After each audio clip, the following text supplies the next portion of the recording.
দেখছেন এই মুহূর্তে নিউজ বেঙ্গল 24। শুরুতেই হেডলাইন্স।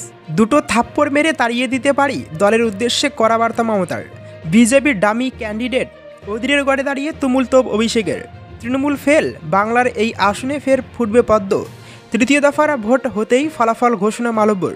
বিজেপি নিজেদের লোককে খুন করে তৃণমূলের নামে দোষ দেবে, চাঞ্চল্যকর আশঙ্কা দেবের। সর্ষের মধ্যেই ভূত, সন্দেশখালী স্টিং অপারেশন কে করেছে তোলপাড় করা দাবি সুকান্তের। শুনছিলেন হেডলাইন্স, এখন বিস্তারিত। তার আগে চ্যানেলে নতুন হয়ে থাকলে অবশ্যই চ্যানেলটিকে সাবস্ক্রাইব করে পাশের বেল বাটনটি অন করে দিন, আর ভিডিওটিতে একটি লাইক দিতে ভুলবেন না। দুটো থাপ্পড় মেরে তাড়িয়ে দিতে পারি, দলের উদ্দেশ্যে কড়া বার্তা মমতার। লোকসভা নির্বাচনের প্রচার সভা থেকেই এবার দলের উদ্দেশ্যে বার্তা দিলেন তৃণমূল সুপ্রিমো মমতা বন্দ্যোপাধ্যায়। বুধবার আরামবাগের তৃণমূল প্রার্থী মিতালি বাগের সমর্থনে প্রচারে গিয়েছিলেন মমতা বন্দ্যোপাধ্যায়। কিছুদিন আগেই মিতালি বাগের গাড়িতে হামলার অভিযোগ উঠেছিল দুষ্কৃতীদের বিরুদ্ধে। সেই ঘটনার কথা টেনে মমতা বিজেপিকে মমতা বলেন, বিজেপির হারমাতদের এটাই কাজ। আমি তাই বলছি, শান্তি চান নাকি রক্তারক্তি চান? এরপর বিজেপির সঙ্গে তৃণমূলের তুলনা টেনে মমতা এটাও বলে দিলেন, আমাদের কেউ বদমাইশি করলে, যদি মানুষের উপর অত্যাচার করে, আমি ডেকে তাদের দুটো থাপ্পড় মেরে তাড়িয়ে দিতে পারি, কিন্তু বিজেপি সেটা করবে না। উল্লেখ্য, আরামবাগ লোকসভা কেন্দ্র দীর্ঘদিন ধরে বামেদের দুর্গ ছিল। এককালে অনিল বসু ভোটে লড়তেন এখান থেকে। পরবর্তী সময় 2014 সালের লোকসভা নির্বাচনে আরামবাগের দখল নেয় তৃণমূল কংগ্রেস। তখন থেকে টানা দুবারের সাংসদ অপরূপা পোদ্দার। তবে এবার আরামবাগ থেকে তৃণমূল ভরসা রেখেছে মিতালি বাগের উপর। এদিন আরামবাগের সভা থেকে দলের নেত্রীদের উদ্দেশ্যে মমতা বললেন, অনেক কষ্ট করে আরামবাগ উদ্ধার করা হয়েছে। মনে রাখবেন, কে বড় নেতা কে ছোট নেতা এসব কেয়ার করবেন না, মানুষকে কেয়ার করুন, আর কিছু লাগবে না।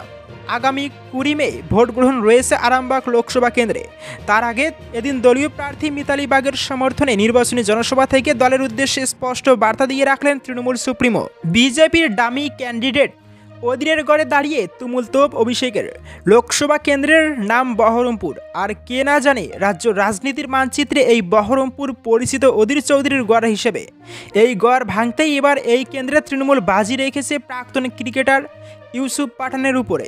বুধবার যার সমর্থনে বহরমপুরে প্রচার সেরে গেলেন তৃণমূল কংগ্রেসের second in command Abhishek Bandyopadhyay, এবং খুব স্বাভাবিকভাবেই তার বক্তব্যের ছত্রে ছত্রে উঠে এলো অধীর চৌধুরী প্রসঙ্গ।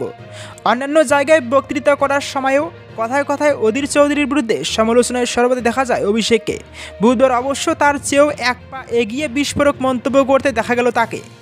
এদিনের সময় বক্তৃতার সময় অধীরকে বিজেপির ডামি ক্যান্ডিডেট বলে তোপ দেখেছেন তিনি বলেন, অধীর চৌধুরী আপনাদের ভরসাকে কিভাবে শেষ করেছেন তিল তিল করে।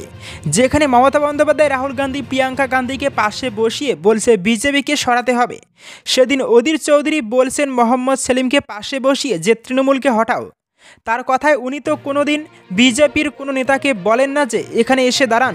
অধীর চৌধুরী হচ্ছে বিজেপির ডামি ক্যান্ডিডেট। অধীর চৌধুরী নিজেও ভোট দিতে যাবেন, উনি নিজে বিজেপিকে ভোট দেবেন, তৃণমূলকে দেবেন না, কংগ্রেসকে দেবেন না। আমি আরও একটা ভবিষ্যৎবাণী করে গেলাম, অধীর চৌধুরী এখানে 3 নম্বর হবেন। এখানে লড়াই তৃণমূলের সঙ্গে বিজেপির, এমনকি বিজেপির সঙ্গে অধীরের সেটিং রয়েছে বলেও মন্তব্য করেন অভিষেক।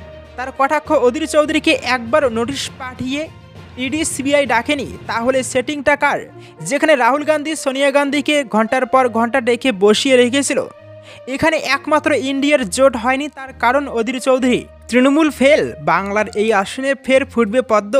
তৃতীয় দফার ভোট হতেই ফলাফল ঘোষণা মালব্যর। মঙ্গলবার রাজ্যে সম্পূর্ণ হয়েছে তৃতীয় দফা নির্বাচন। বহরমপুর, মুর্শিদাবাদ সহ রাজ্যের মোট 5টি আসনে ভোট হয়েছে গতকাল। তৃণমূল, বিজেপি নাকি অন্য কোনো দল, কোন আসনে কে বাজিমাত করলো তা জানতে আগামী 4 জুন অবধি অপেক্ষা করতে হবে সকলকে। তবে তার আগেই বুধবার সকালে নিজের এক্স হ্যান্ডেলে একটি বিরাট দাবি করলেন বিজেপির আইটি সেলের প্রধান এবং পশ্চিমবঙ্গ বিজেপির সহ পর্যবেক্ষক অমিত মালব্য। এদিন সকালে নিজের এক্স হ্যান্ডেলে একটি পোস্ট করেন বিজেপি নেতা অমিত। লেখেন, পশ্চিমবঙ্গে তৃতীয় দফা নির্বাচনের পর সুখবর এসেছে। ফের একবার মালদা উত্তর আসন দখল করতে চলেছে বিজেপি। মালদা দক্ষিণে ত্রিমুখী লড়াই হয়েছে। 2019 লোকসভা নির্বাচনে মালদা দক্ষিণে 8000 ভোটে পরাজিত হয়েছিল বিজেপি। তৃণমূল তৃতীয় স্থান পেতে পারে। নিজের পোস্টের শেষে অমিত লেখেন, এখনও অবধি বিজেপি 8-10। এদিনই সম্পন্ন হয়েছে লোকসভা নির্বাচন। আর এদিন সকালেই বিজেপি নেতার এই পোস্ট রীতিমতো শোরগোল ফেলে দিয়েছে রাজ্যে। উল্লেখ্য, মালদা উত্তর কেন্দ্রে এবার হেভিওয়েট প্রার্থী দিয়েছিল তৃণমূল কংগ্রেস। প্রাক্তন আইপিএস প্রসূন বন্দ্যোপাধ্যায়কে এই কেন্দ্র থেকে দাঁড় করানো হয়েছিল। অন্যদিকে বিজেপি আস্থা রেখেছে বিদায়ী সাংসদ খগেন মুর্মুর উপর। দুই হেভিওয়েটের এই লড়াইয়ে শেষ অবধি কে বাজিমাত করে তা দেখার অপেক্ষায় ছিল রাজ্যবাসী। তবে এদিন অমিত মালব্য লেখেন, মালদা উত্তরে ফের পদ্ম ফুটতে চলেছে। অন্যদিকে মালদা দক্ষিণের কথা বলা হলে এই আসনে শাহনওয়াজ আলী রায়হানকে দাঁড় করিয়েছিল জোড়াফুল শিবির। অন্যদিকে বিজেপির বাজি ছিল শ্রীরূপা মিত্র চৌধুরী। গতবার খুব অল্পের জন্য কংগ্রেসের আবু হাশেম খান চৌধুরীর কাছে পরাজিত হয়েছিলেন তিনি। মাত্র 8,000 ভোটের জন্য পরাজিত হতে হয় তাকে। সংসদে যেতে পারেননি। অমিতের দাবি, এবার মালদা দক্ষিণে ত্রিমুখী লড়াই হয়েছে। দেখা যাক দুদের রাজনীতিকদের এই লড়াইয়ে শেষ অবধি বাজিমাত কে করে। বিজেপি নিজেদের লোককে খুন করে তৃণমূলের নামে দোষ দেবে, চাঞ্চল্যকর আশঙ্কা দেবের। ভোটের মাত্র কয়েকদিন আগে চাঞ্চল্যকর আশঙ্কা প্রকাশ করলেন ঘাটালের বিদায়ী সাংসদ তথা এবারের প্রার্থী দেব। তার মতে বিজেপি নিজেদের কর্মীকে খুন করে তৃণমূলের নামে দোষ দিতে পারে, আর সেই খুন হবে আগামী 10 থেকে 20 তারিখের মধ্যে। ঘাটাল জিততে মরিয়া হয়ে যে কোনো রকমের ঝুঁকি নিতে পারে বিজেপি বলে দাবি দেবের। মঙ্গলবার কেশপুরে গিয়ে দেব বলেন, আমাদের কাছে খবর রয়েছে বিজেপি খুনের রাজনীতি করার ষড়যন্ত্র করছে। আগামী 10 থেকে 20 তারিখের মধ্যে কেশপুরে কেউ খুন হতে পারেন। বিজেপি নিজেদের লোককে খুন করিয়ে তৃণমূলের নামে দোষ দিতে পারে। আমি মানুষদের বলতে চাই, আপনারা সাবধানে থাকুন। বুধবার বীরভূমে প্রচারে এসেও একই কথা বলতে শোনা যায় তৃণমূলের তারকা প্রার্থীকে। দেবের এই আশঙ্কা নিয়ে পাল্টা মুখ খুলেছেন ঘাটালের বিজেপি প্রার্থী তথা আর এক তারকা হিরণ চট্টোপাধ্যায়। তার মতে এই খুনের পরিকল্পনা করছেন স্বয়ং দেব বা তার দল তৃণমূল কংগ্রেস। তিনি দেবের বিরুদ্ধে এফআইআর করবেন বলেও জানিয়েছেন। হিরণের কথায়, আমরা এফআইআর করছি। আমি কেশপুরের বিজেপি কর্মীদের উদ্দেশ্যে বলছি, সবাই নিশ্চিন্তে থাকুন। কারো দম নেই যে খুন করবে। একজন সাংসদ এবং প্রার্থী খুনের পরিকল্পনা করছেন। বিজেপি কোনো খুনের পরিকল্পনা করবে কি ওকে জানিয়ে? এটা কি কোথাও হয়েছে? কেউ শুনেছেন পৃথিবীতে? সর্ষের মধ্যেই ভূত। সন্দেশখালীর স্টিং অপারেশন কে করেছে? তোলপাড় করা দাবি সুকান্তের। সন্দেশখালীর স্টিং অপারেশন নিয়ে তোলপাড় রাজ্য রাজনীতি। সেই ভিডিওয়ে একাধিক চাঞ্চল্যকর দাবি করা হয়েছে। যদিও সন্দেশখালী 2 নম্বর ব্লকের বিজেপি মণ্ডল সভাপতি গঙ্গাধর কয়ালকের দাবি তার মুখ এবং কণ্ঠস্বর বিকৃত করা হয়েছে, তবে এবার এই ভিডিও কে করেছে সেটা ফাঁস করলেন বিজেপির রাজ্য সভাপতি সুকান্ত মজুমদার। গত সপ্তাহান্তে সন্দেশখালীর বিজেপি নেতা গঙ্গাধরের একটি ভিডিও ভাইরাল হয়। সেখানে তাকে বলতে শোনা যাচ্ছিল, সন্দেশখালী কাণ্ড সাজানো, মহিলাদের ধর্ষণের যে অভিযোগ সেটাও সাজানো। তবে এবার এই নিয়ে একটি বিস্ফোরক দাবি করলেন সুকান্ত মজুমদার। বিজেপি রাজ্য সভাপতির দাবি, তৃণমূল নেত্রী তথা পশ্চিমবঙ্গের মুখ্যমন্ত্রী মমতা বন্দ্যোপাধ্যায়ের পুলিশই এই স্টিং অপারেশন করেছে। সুকান্তের কথায়, আমাদের কাছে সব খবর চলে এসেছে। একজন সাংবাদিককে সামনে বসিয়ে রেখে মমতা বন্দ্যোপাধ্যায়ের গোয়েন্দারা এই স্টিং অপারেশন চালিয়েছে।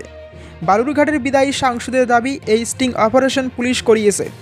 রাজ্য জুড়ে আলোড়ন সৃষ্টিকারী এই ভিডিও প্রথমে পুলিশের হ্যান্ডেল থেকে পোস্ট করা হয় বলে দাবি করেন সুকান্ত মজুমদার।